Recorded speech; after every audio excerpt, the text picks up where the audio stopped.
तो आज मुद्दे की बात में सबसे पहले बात करते हैं मध्य प्रदेश की आर्थिक राजधानी और मिनी मुंबई के नाम से प्रसिद्ध और देश के सबसे स्वच्छ शहर इंदौर की, जहां 7वीं ग्लोबल इन्वेस्टर समिट का आयोजन होने जा रहा है। 11 से 12 जनवरी को आयोजित होने वाले इस बड़े आयोजन में देश के 400 बड़े उद्योगपति हिस्सा ले रहे हैं। 65 देशों के प्रतिनिधियों के अलावा 20 देशों के डिप्लोमेट भी शामिल हो रहे हैं। समिट में 55,000 करोड़ से अधिक के निवेश की उम्मीद जताई जा रही है। 6 कंपनियों ने करीब 10,000 करोड़ रुपए निवेश करने पर सहमति दे दी है। समिट में जिन बड़े उद्योगपतियों के आने की सहमति मिल गई है, उनमें समूह के बिड़ला समूह के कुमार मंगलम बिड़ला, अडानी समूह के प्रणव अडानी, टाटा इंटरनेशनल के नोडल टाटा सहित देश की कई जानी मानी उद्योग जगत की हस्तियां शामिल हो रही हैं। समिट में 4 सत्र आयोजित होंगे। इस दौरान 18 विभाग अपने सेक्टर के विषय में प्रेजेंटेशन देंगे और यही कारण है क्योंकि आने वाला समय चुनावी साल है, 1 साल बचा हुआ है। मध्य प्रदेश के मुख्यमंत्री सभी उद्योगपतियों की अगवानी करेंगे और यह झमाझम रहने वाला कार्यक्रम है और पूरी कोशिश होगी कि प्रदेश में किसी भी तरह से इन्वेस्ट किया जाए। प्रदेश के तमाम जो जिले हैं, तमाम जो हिस्से हैं, वहां पर इन्वेस्ट किया जाए और जब किसी भी प्रदेश में इन्वेस्टमेंट होता है तो स्वाभाविक तौर पर वहां पर रोजगार मिलता है, वहां विकास होता है, वहां इंफ्रास्ट्रक्चर डेवलप होता है और एक तरह से कहते हैं समृद्धि आती है। इसलिए पूरी कोशिश की गई है इस इन्वेस्टर समिट में उद्योगपतियों को रिझाने की। हमारे सहयोगी इंदौर में मौजूद हैं, वो हमें पल पल की जानकारी दे रहे हैं। उनसे हम चर्चा करेंगे, समझने की कोशिश करेंगे। इंदौर चलते हैं, एहतियाब शेख मेरे साथ मौजूद हैं। एहतियाब, हम आपसे ये जानेंगे और समझने की कोशिश करेंगे कि आखिर इंदौर में जो इन्वेस्टर समिट है उसे लेकर क्या कुछ चल रहा है। देखिए मनु जी, जहां तक बात की जाती है इन्वेस्टर समिट की, तो निश्चित रूप से ये कहा जा सकता है कि मध्य प्रदेश का ग्लोबल प्लेटफॉर्म को शोकेस करने वाला ये इवेंट कहा जा सकता है। निश्चित रूप से आपने बिल्कुल सही कहा कि मध्य प्रदेश के अंदर निवेश की जो राह है वो कहीं ना कहीं इसी समिट के जरिए देखने को मिलेगी। जाहिर सी बात है 55,000 करोड़ के आसपास के इन्वेस्टमेंट की बात की जा रही है। 10,000 का कंफर्मेशन मिल चुका है।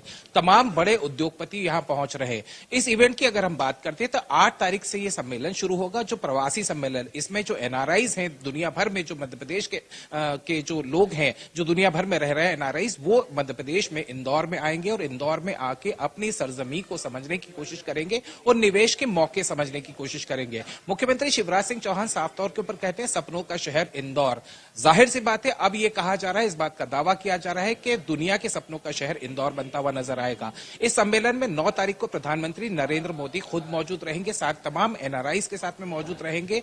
सूरीनाम और गुयाना के राष्ट्रपति उस कार्यक्रम में शामिल होने आएंगे। यानी ऑफिशियल इनॉग्रेशन जो कहा जा सकता है वो 9 तारीख को हो जाएगा, जब एनआरआईज का सम्मेलन होगा। प्रधानमंत्री सभी एनआरआईज से मिलेंगे और जाहिर सी बात है मध्य प्रदेश के विकास की जो इबारत की बात की जा रही है वो कहीं ना कहीं उसकी रूपरेखा हमारे सामने और दुनिया के सामने, देश के सामने प्रधानमंत्री रखते हुए नजर आएंगे।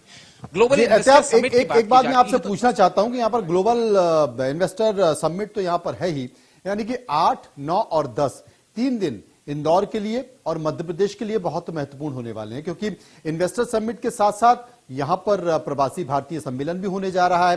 तो 8, 9 और 10 जरा तीनों का कार्यक्रम बताएं विस्तार से कि क्या क्या कार्यक्रम है, कौन कौन से सत्र यहां पर होंगे, प्रवासी भारतीय सम्मेलन में क्या होने वाला है, इन्वेस्टर समिट में आपने बता ही दिया, विस्तार से बताएं मध्य प्रदेश के लोगों को।